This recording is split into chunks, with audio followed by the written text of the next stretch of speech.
Welcome, folks, to The Uncommon Good with Bo Bonner and Dr. Bud Marr.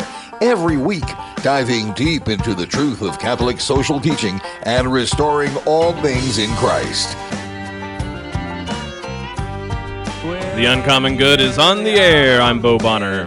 Dr. Bud Marr. And we are coming to you live from these United States. I am up here in Des Moines, Iowa, where I'm the Director of Mission and Ministry at Mercy College of Health Sciences and the Director of the Zeta Institute for Foundation and Ethics and Leadership. You can find us at mchs.edu and zetainstitute.com. Bud is out there in Pittsburgh. Bud, what do you do out there? The Director of the National Institute for Newman Studies. You can learn more at newmanstudies.org. So we are happy to join you through the miracle of technology from two different time zones as we are here in the Mercy One studio in Iowa Catholic Radio. It's wonderful to join all of you guys again on this beautiful Wednesday where we're at. I don't know what's going on up in French Fries on Salad Land where Bud is, but I think we can firmly say spring has decided to stick around. Although I will admit, Bud, there's been a few nights where if the wind is howling just right, I think the Iowans get skittish and think it might snow once more.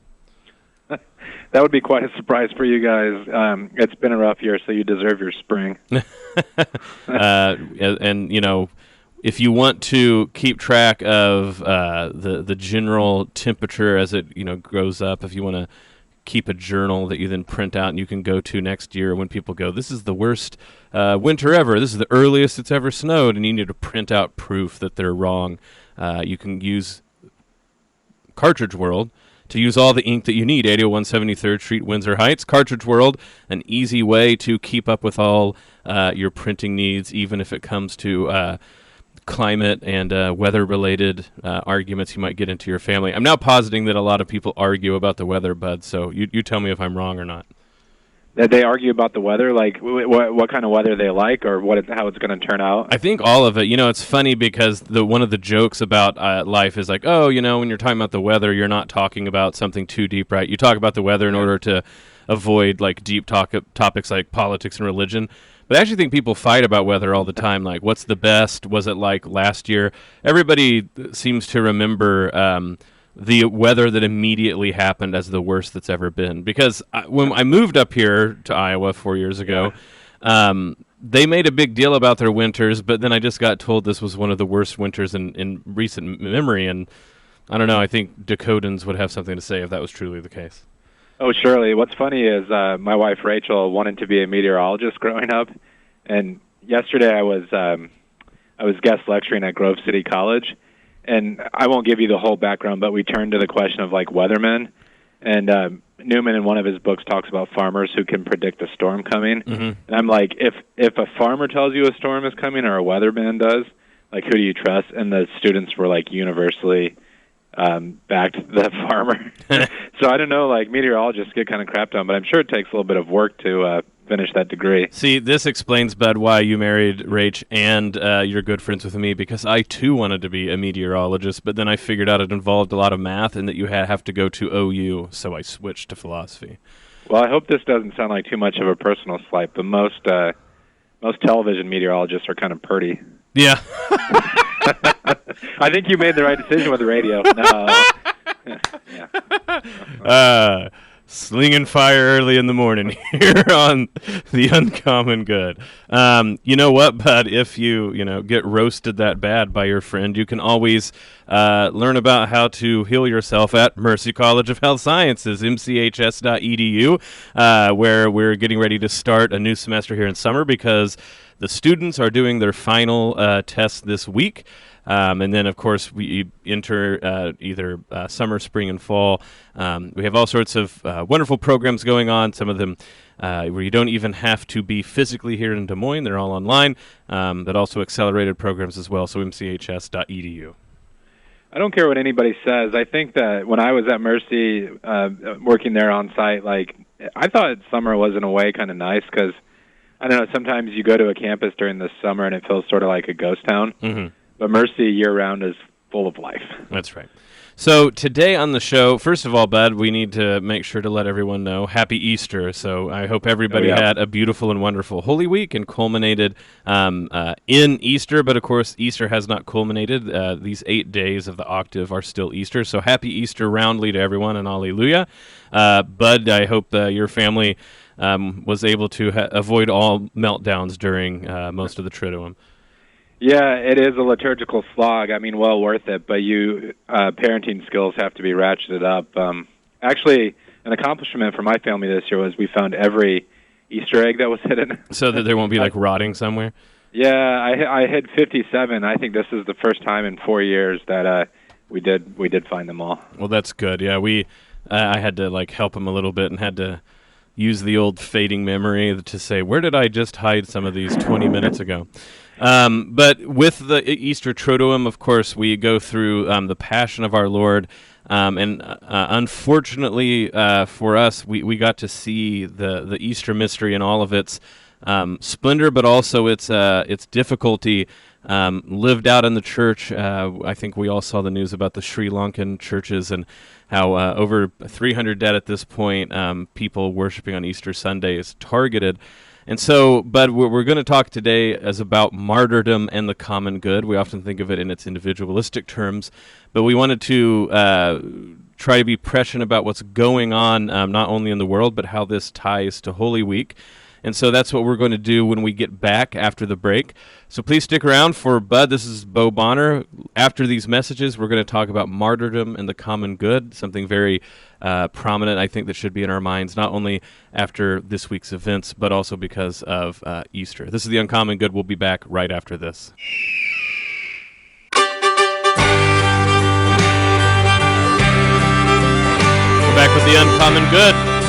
Bo Bonner and Dr. Budmar joining you here today on this Wednesday. It's good to have you here, my friends, and happy Easter as we are joining you in this Easter octave. Again, once more, Bud, happy Easter and Alleluia. Alleluia.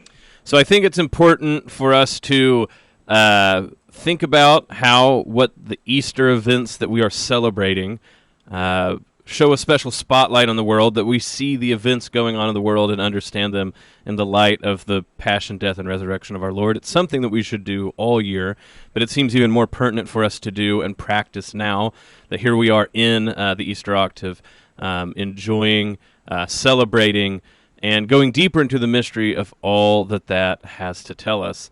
And if Easter is just all pastels and chocolates and eating food that you haven't for a few months, certainly we don't want to rain on anyone's parade. This is a joyous season, and you should be able to party as much as you want, so says Bo and Bud.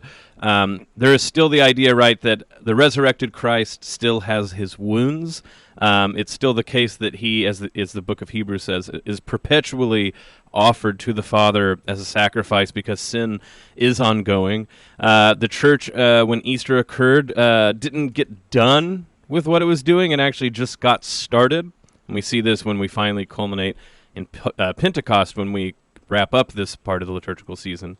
So when we look at the world today, we see events that make us say, how are we going to put this to the test? Not in a bad way like we're trying to question it, but how are we going to put to the test that our vision is substantially changed now that we are Easter people, resurrected people, people who see that even death cannot stomp out what Christ has done.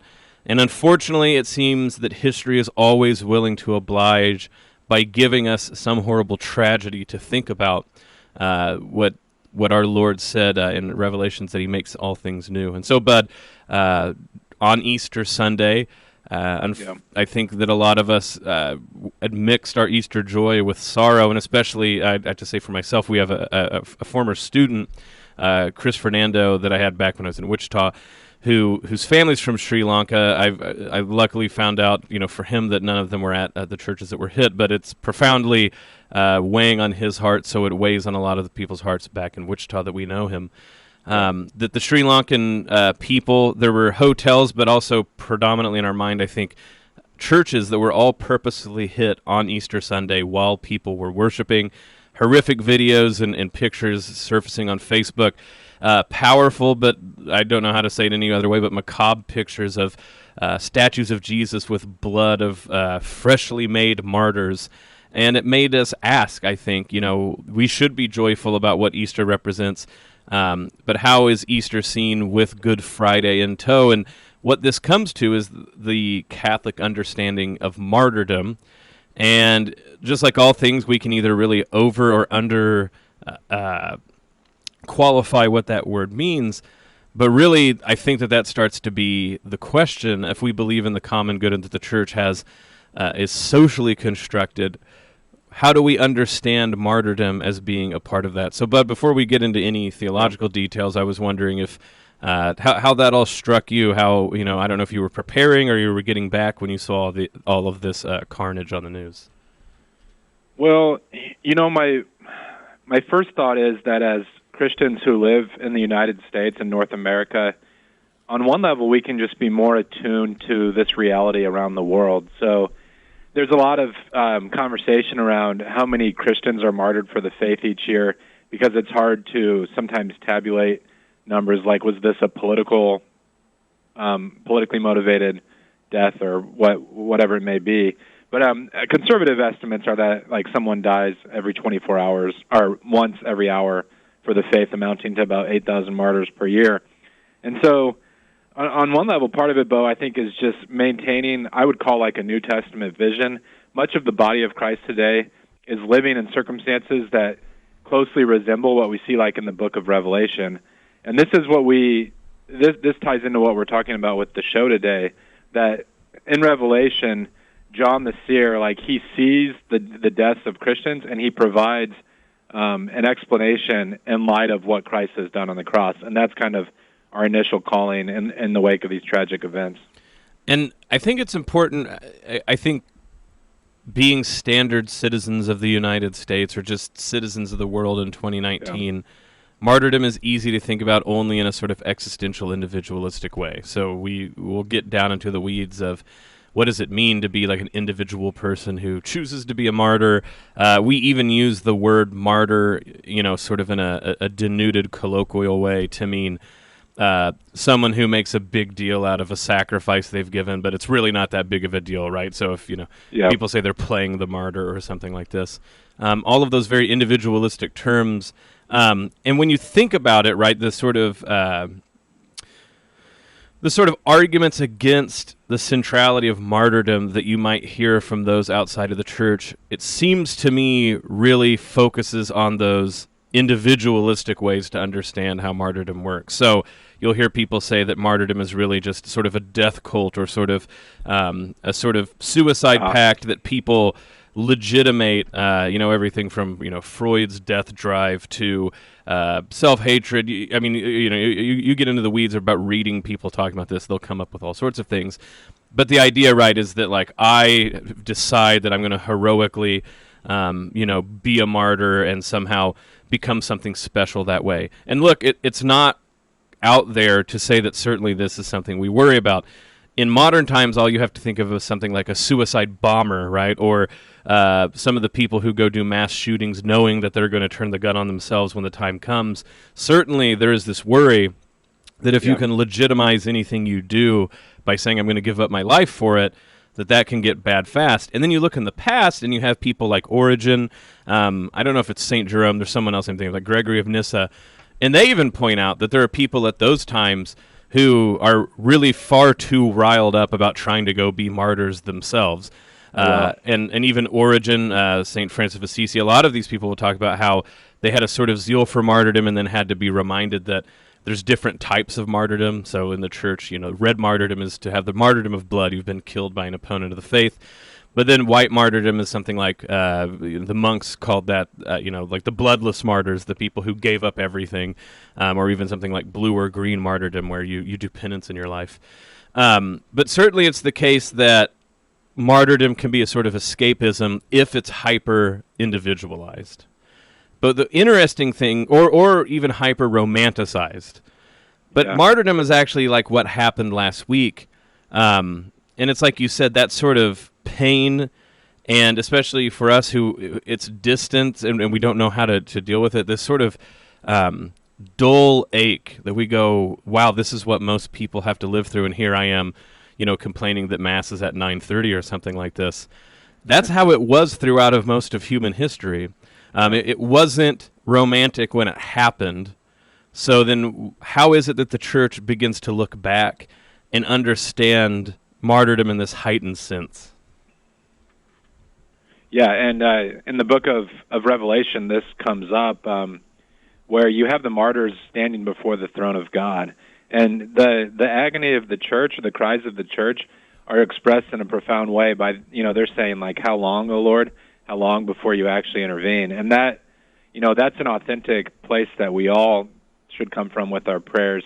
But what's interesting to me about the way that the Bible paints it as to the way that we so often hear things talked about in the world is, and Bo, tell me if you think this is sort of off base, but I look at our culture, and so much of what consumes us, I think, is driven by a fear of death.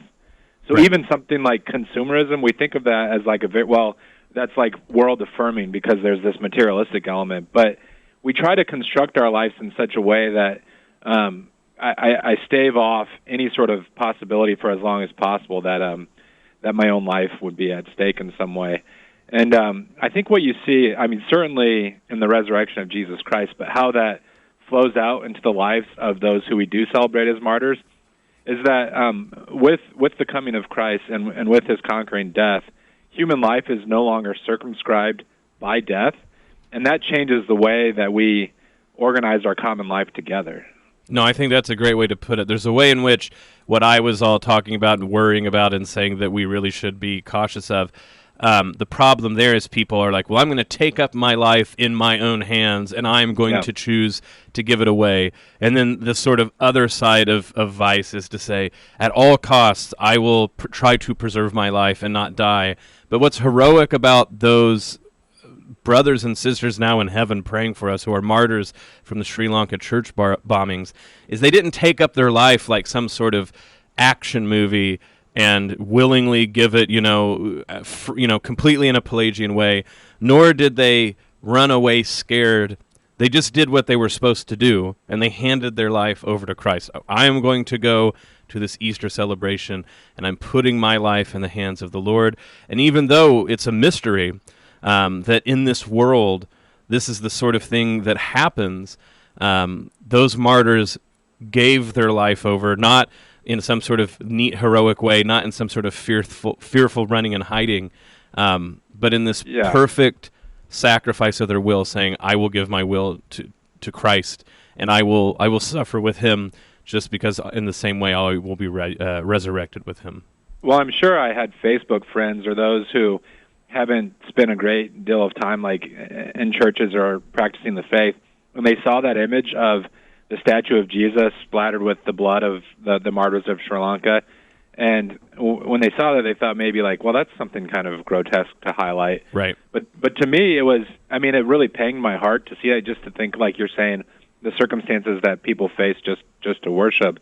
But it profoundly captured in one image this connection between the sacrifice of Christ on the cross, the worship of the triune God in the Mass, and then the transformation that brings about in the lives of others, where when we assist at Mass, we're not called just to, so to speak, like gaze at Calvary and sort of like this mystical, just like be caught up in that event, but we're called to become what we consume. And so we actually partake of the divine nature in Holy Communion, and we don't seek out martyrdom. Like you're saying, there can be like this psychological thing that drives people to misconstrue what we're being called to. Mm-hmm. But we are called each day to take up our cross. And that taking up of the cross, that builds up the virtues for our own dying, regardless of what kind of death Providence, has prepared for us.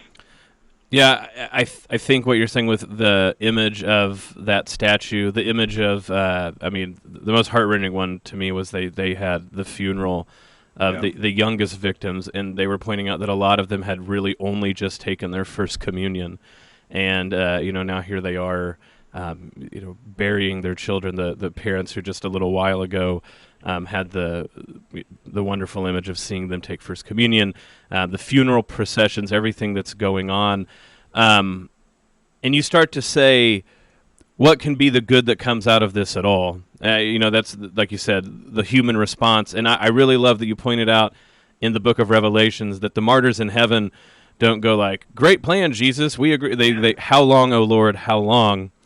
But what starts, so when we're trying not to romanticize what's going on, we hear things like Tertullian's statement, the blood of the martyrs are the seed of the church, that it was the martyrdoms of the early Roman and Roman diaspora Christians that really started to make the church grow. The question starts to be, how do we mean that without making it just like an idea we think about? And as much as we want to, I think you and I have pointed out the worry that all sorts of technology and how tech connected we are, that there's all sorts of problems with that.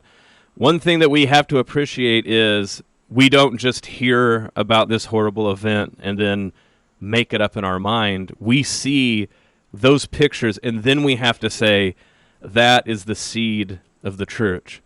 And the mystery of what that means, that to me starts to be part and parcel of our, if there's anything like a new evangelization, it has to be that in many ways, Christian persecution is probably, by just sheer numbers, larger than maybe it ever has been before. And the question starts to be, we who have not faced that yet, how is that going to be something that is the seed for faith and renewal where we live? I've always kind of puzzled over that phrase. So for you, Bo, have you interpreted that to mean like as people see the heroism of martyrs, that they might in some ways be inspired to join the church, or does it expose to the perpetrators like the evil of their acts? This idea that the martyrs are the seed of the church. Well, I think a lot of people interpret it that way, that they go, oh, the witness of the martyrs, because that's what the word means, witness. Yeah. Martyrdom means witness. Is that people will go, oh my gosh, look at how they willingly suffer for the Lord. That must be the truth. The truth. Yeah. And so I think that that's obviously a very big part of it, because otherwise they wouldn't have named themselves martyrs, witnesses. I do think sometimes, like all things in the modern world, we take one thing at the exclusion of all others. So that one's easy to sort of say. It's like, oh yeah, they're good examples. And then when we back off and go like, well, you don't have to have an example that died, and then we kind of can, take witness, and now you're a witness if you hold the door open for someone. Tertullian seems to, where the term comes, the 2nd century father, specifically seems to say, no, their sacrifice was the seed. That there's a way in which, because they were willing to pay that price, they paid the price for many souls. So that the willing sacrifice to be martyred, and this is where you can get into arguments about some people acting like you're only a martyr if you willingly go up and get turned over to the Roman authorities and say this, that, and the other. The church has clearly ruled that no, martyrdom is extensive to anyone who dies, because of hatred of the faith, and that means the faithful doing their ordinary tasks and being in the crossfire of people who would do this. The sacrifice is to say the joining of the sacrifice of Christ. And so if Christ's sacrifice on the cross is, the root of all the church. There is no church, right, unless it is born from the side of Christ on the cross when the lance pierces his heart and blood and water comes from his side. If that is where the church starts, then the martyrs would be, of course, right, the next seedlings, right, spreading the church. So on one hand, it is the witness, and it always has to be. But if we only do understand it to the exclusion of witness, I think we can water that down, or it starts to go into the things that we worry about, that like witness turns into sort of like perverse death celebrity, which is what we want to avoid. So we always have to interlace it with the sacrifice. The sacrifice of the martyrs is this terrible price paid for the spread of the church. And we're getting ready to come up to the 30-minute break, but I think what we can also talk about then next is the reality that now that the martyrs are in heaven, the reason the church spreads after martyrs is we have powerful intercessors washed in the blood of the Lamb whose prayers outstrip what we could even hope to do in prayer here in the Vale of Tears. Yeah, this does tie in. I know we're a little bit short on time, but it does tie in with what we've been saying. I always want to make these distinctions between, like, there is the justice question of stopping an evildoer from perpetrating wrongs. But, a new thing that I think Christ brings into the world is that he says, like in the face of wrongdoing, in the face of evil, it can be born, and new life can be created out of that. So I think of the phrase from the Gospels, like, unless a seed falls to the ground and dies, it can bring out this new life. And I was talking about this with our friend Justin in relation to, like, the Passion of the Christ. With Mel Gibson has this really powerful moment in the film where once Jesus breathes his last, Satan, it looks like he's celebrating, but you can kind of see this look on his face, like, oh no, right. I realize I've actually tried to kill divinity, which is possible. But as you're pointing out, Bo, humans who participate in that passion, like, we have the opportunity to pattern our own sacrifice after Christ. And with the saints, the powers of the world thought that they had stamped out what that person was about, but it only flowered into something greater. Right, like you said, right before the break here, what I'd say is that's exactly what I think the people of Sri Lanka are showing. The people who perpetrated this thought, well, I mean, like, they either straight out said this was in retaliation for, like, what happened in Christchurch. We don't know if that's, like, they did that, or if they're just saying that, or it's we're going to stamp out the ardor of faith that these people have, and they've already shown in droves that darkness cannot overcome light. So this is the Uncommon Good. We'll be back speaking more on this subject about martyrdom, its role in the building up of the church, right after this.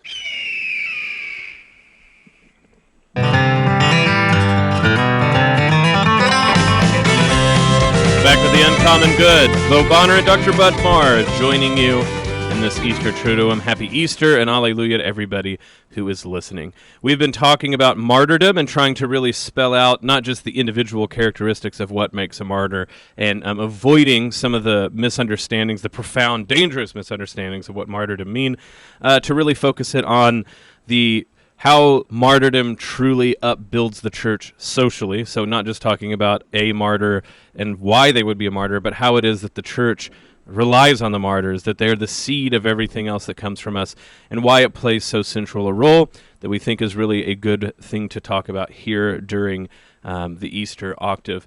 So, Bud, before we left, we left off on this idea that, okay, the seed of the martyrs, the blood of the martyrs is the seed of the church. That's what Tertullian says. And so obviously we want to talk about the witness. That's what the word martyr means. But maybe people overdo that. So then we talk about the sacrifice, right? That if a seed doesn't fall into the ground and dies, it can never grow into the full plant that it's supposed to be, as you pointed out. And then we really quickly noted that maybe part of it is that the martyrs, now, since they are in heaven, become powerful intercessors for us. And I think that's something that maybe it's just hard for us to do in 2019, Bud, that people believe in the reality that there is heaven and that the martyrs are there and that they intercede for us and that they have a special connection with the heart of Christ because they've gone and done what he said. Not only have they taken up their cross figuratively, like we do when we die in little ways throughout the day, they've done that with their whole life. This is very much about not only the church here on earth, the church militant, but also the church victorious in heaven and the communion of saints. Hopefully that's what people start to see when they see the brutality of what happened in Sri Lanka, is that truly there's a communion of saints, not only that we have a connection to the hurting people there right now, but that those people intercede for us. Do you think that starts to be part of the hang-up, right? Is like we have a hard time imagining that just like Christ, who became king by dying, that these people have become victorious through the grave, even though because that seems to be the central paradox, right, of Christianity. Yeah, I think out of this genuine concern to sometimes say what's achieved in our lives or what God does on our behalf is completely a matter of grace, can lead us to flatten out the story of salvation and how it works itself out in the world. And so I maybe it's my own experience coming from an evangelical background, but I think part of it is sort of this American democratic sort of perspective where to say that, a certain person or individual is raised to this special kind of dignity because of their martyrdom or their holiness, that I think that cuts against the grain of our common sensibilities. Mm-hmm. But each life has its own drama, and if the experience of heaven or the way that God's grace works itself out in different lives all look the same, there wouldn't be the full kind of. I guess I keep having this image of a kaleidoscope, or the way that God Mm-hmm. weaves this beautiful tapestry. And so keeping that in mind, Bo, and you were one who kind of pushed me on this point, so thank you as a friend. But, You're welcome. I was yep. Yep. I think generations past, I think this is one area where Catholics of the past kind of outshone us. They had this strong sort of pervasive sense that the universe was not this empty space extending out to nowhere, but it was filled with angels and with saints who were praying on our behalf. And so any way we can inculcate our lives, sorry, bad radio word, we can fill our lives with this kind of steady sense of we're not walking this path alone. There's a whole host of saints and angels alongside of us. I think it's an essential corrective because, so let me go on what seems like a tangent. There's books. Someone from Notre Dame actually published a book recently that the whole point is that the account of the martyrs of the early church is overblown. That actually we have evidence that some of them were forgeries and things like this. Stuff that actually if you step back and say, well, actually, no duh, thanks for not really pointing out anything that anyone didn't know. But that's fine. That's what scholars do. To me, what starts to be interesting is the author goes to the extent to go, well, not only is this sort of there's false information in some of these, or that they made it sound like more people died than they really did, but this has been used insidiously throughout Christianity, but specifically now in sort of evangelical America. That's who the author seems to have their crosshairs on, to start to say that there's a persecution complex that people who aren't actually being persecuted use, to hegemonically keep power. How these political words end up being used. So to be fair to our enemies, because I think it's wrong to say that basically what the church says about martyrdom is a charade. But what I will say is, to be fair to the point, sometimes it's really not fun to point this out, but there's plenty of Catholics in the United States that will start screaming persecution when you go, hey, you can talk about the fact that you're talking about persecution on the radio while you still have your job and can loudly say it wherever points that maybe we're using the term wrong. Now, I think it's very important for us to admit that times have changed, right, and that there are things that I think we're good about our culture that were interlaced with aspects of Christianity that have gone away, and we can rightfully mourn those. I'm not saying that we need to be passive, but I think we need to be very specific and honest about what martyrdom is, what it truly is, and when we see real martyrs, act like they're real martyrs, acknowledge them as martyrs, and then be honest about the communion of saints, that truly these people have an honored place in heaven, and they intercede for us now. Do you think I'm overblowing this, Bud, or do you think this is something that if we're going to talk about martyrdom and say that we're a church founded on martyrdom theology, that we have to be careful not to let it be an easy excuse to whine when people press us or something like this? Yeah, I've struggled with this one, especially since these tragic events took place on Sunday. So this martyrdom is a reality for many Christians around the world, or if not death, some sort of overt form of persecution. Sadly, Americans, and especially the American commentariat, have a way of refracting everything through the lens of our own experience here in this culture. But I do think there's a certain cautious corrective to say, we should use the word martyrdom precisely. On the other hand, there is a sense in which the culture wants us to remain silent. In this book, this author that you're mentioning a few minutes ago, I think there's a way where to point out any sort of cultural resistance to Catholics practicing their faith. there's some in the West, especially I think elite figures, who will say, "Oh, nothing amounts to that," and so Right. it can be used in the opposite direction. I don't want to have, and this phrase is common parlance now, like a martyrdom complex. On the other hand, so long story short, we have to be very careful and precise how we walk this line. And I think what the line comes down to is if we honor actual martyrs, and we have so many in our life today, and if we don't let it get sidetracked talking about political hobby horses, which I think is exactly a great way to point out what I was saying, is if the first thing that comes out of your typewriter mouth, that's a really weird way to say if you write an essay. What is the typewriter? Yeah. Sorry, millennials. If the first thing you type after hearing everything that happened in Sri Lanka is how this is a take on culture war America, Republican, Democrat, something like this, we don't have a martyrdom theology like the church wants. Yeah. What we have is how a profound reality about how the church is constituted fits into the narrative that we want to tell. In other hands, though, to your point, where people say, like, you guys need to stop talking about when you're persecuted. When we have martyrs, we must loudly proclaim who they are, what they stand for, and the fact that they are a stumbling block, right? And a stumbling block to the Jews, foolishness to the Greeks, as St. Paul says. We have to never shut up about the many martyrs throughout the world. And particularly, we here in relatively comfortable United States sometimes just need to stop worrying about what seems like how difficult our lives of faith are and really start to proclaim the witness of and ask the prayers of those martyrs around the world who are being martyred today as we live our lives.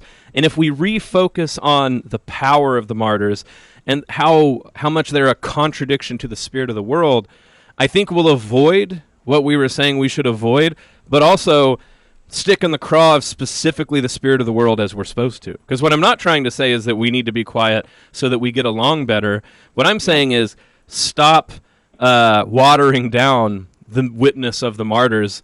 And if we need help, if we go, well, how do we do that, Bo? Like, maybe ask them for prayers. Ask those martyrs, what should we do? Or pray for us so that we can be faithful in a small way compared to how faithful you were in giving your life.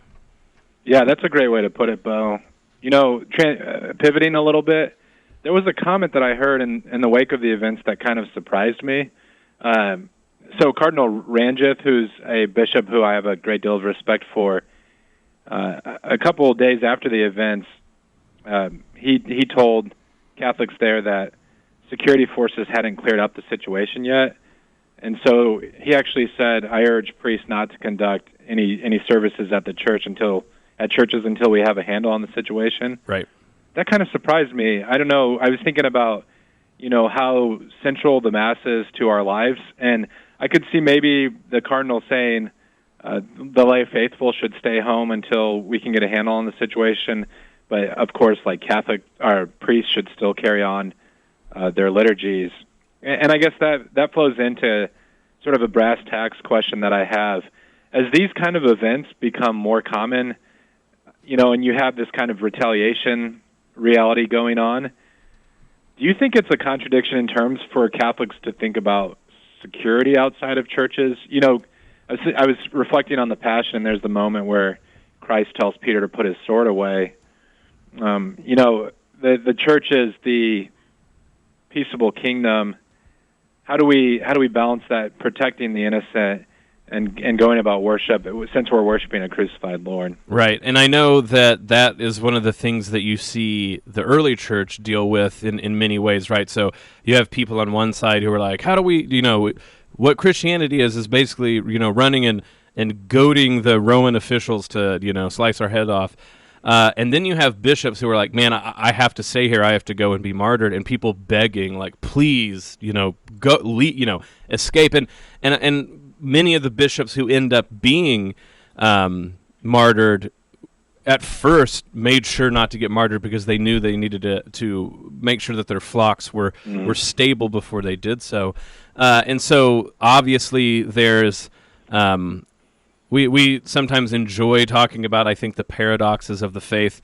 a little too easily. We go, oh, we're the church of both and paradoxes that are great. But one of the paradox, right, is you won't have to go looking for martyrdom. Martyrdom will go looking for you.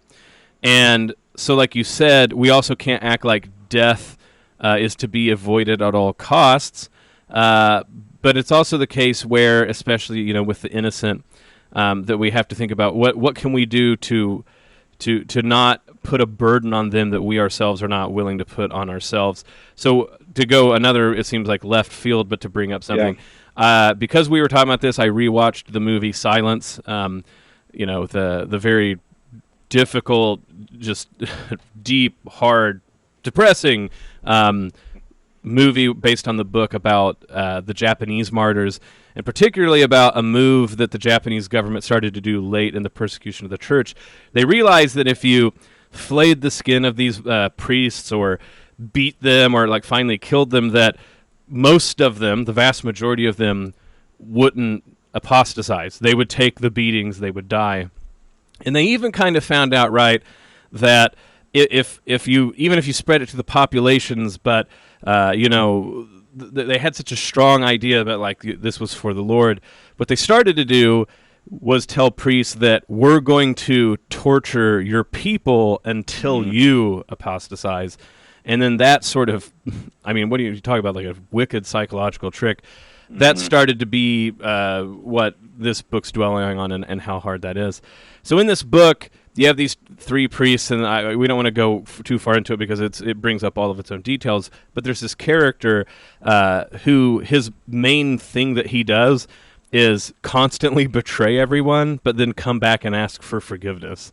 And you start to realize that this extremely weak character in many ways is the epitome of what the Christian life is, even though I think even the reader grows to hate him and disdain him at one point. But at one point he goes, what's the place of a weak man in all of this? He goes, if I could have been a Christian when there were no persecutions, he's like, I could have been a good one, but what is a weak person supposed to do in the midst of this? And so the balancing act, it seems to me, but to answer your question, that the church has to realize is, what do we do for the weakest among us? And so that starts to be, I think, the bellwether of what we have to say. We don't do things where we ruin the ability to worship, Jesus. We don't substantially change the faith. We don't try to lower the walls so they're easy to jump over. But we do what we can so that the weak among us can still be Christians. And I think sometimes that's what you say when you say, okay, we're going to put, a guard or two outside of the door, is to say, if someone was so anxiety filled that they could never go unless they knew there was security, for that person, even though maybe among the crowd 50% of them would be strong enough to say, forget the world, we're just going to go come what may. For that one weak one, for the one, the one sheep in 99, maybe we should have a security guard in front of the cathedral. That would probably be my best answer to a hard question I didn't know you were going to ask. So thanks for throwing that out on live radio. I've got a few more if we have this. No. Yeah, I think, Bo, when some listeners listen to our show, they may feel like we're a bit too macabre. Thinking back to even this last year of broadcasting, I think we've had about 3 shows about death. But I do think the way that Christians think about this, especially since just last Friday we celebrated, or we remembered and participated in, so to speak, an execution. Right. I was looking for the right phrase. The death of a political criminal. Of course, we know him to be King of Kings and Lord of Lords. But, the Christian faith transforms our vision of life, and it transforms our vision of death.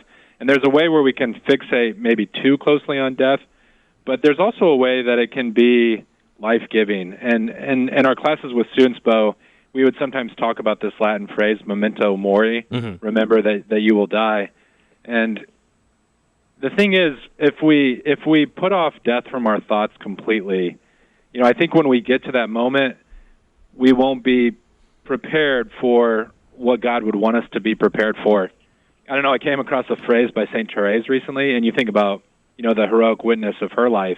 And when she was dying, witnesses said that they heard us say, "Oh, how necessary it is to pray for the agonizing, if you only knew." But death can become for us. It can become for us a portal, so to speak, into new life. But there's a way of dying well, and there's a way of not dying well, and we don't know what that will be like till we get there. But I think at the very least, you have to die to self now to be able to give up your life, whatever that giving up would entail. Yeah, I think to sort of wrap this up, what I would say is people who would accuse us of being obsessed with death, or that we're a death cult, or that we sort of enjoy the suffering. I think there's two things to say. One, that if you truly believe what we could do is ever get around as a human race to eliminate the vast majority of all suffering, A, I think you're lying to yourself. B, I don't think it can happen. And C, even the sort of religions and philosophical schools like Buddhism and Stoicism that really focus on the elimination of suffering, they don't end up going like, you know what, if we just had a good game plan, there'd be no more suffering. They go like, oh, what you need to do is radically detach yourself from everything so that when you suffer and die, you won't even, essentially you won't care, right? I mean, they have different approaches. We don't have enough time to go through all of the tenets of their philosophies. But it doesn't look like, I mean, they look death obsessed too, quote unquote, because their point is to rid the world of suffering, and their point is not, oh man, if we just did a few more policies, it'd be greater. They go like, yeah, you got to escape this world. So unless we want to be escapists, the answer is suffering will happen, death will happen. What it seems to me that a Christianity informed by martyrdom theology says is, because of what Christ has done and because of the power of the resurrection, even the worst of it, now you can figure out how to make life come from death. It's not to focus on the death or act like the death and the suffering, it's great. It's to say that's almost a dumb fact. But now, unlike the rest of humanity before him, that just goes, I guess we have to suffer it and nothing come from it. Now we can even make death turn into life, because as the Exultet said, to ransom a slave, God the Father gave away his Son. And because he's done that, we can give away our lives. And this is where the oh happy fault comes, right? It's not that the fault is cool. It's that because of the power of Christ, even a fault like Adam's becomes happy. And even a death can become life. And so because of all of that, we can overcome the world because Christ has as well. And with that, we got to let everybody go. This is the Uncommon Good. For Bud Marr, I'm Bo Bonner.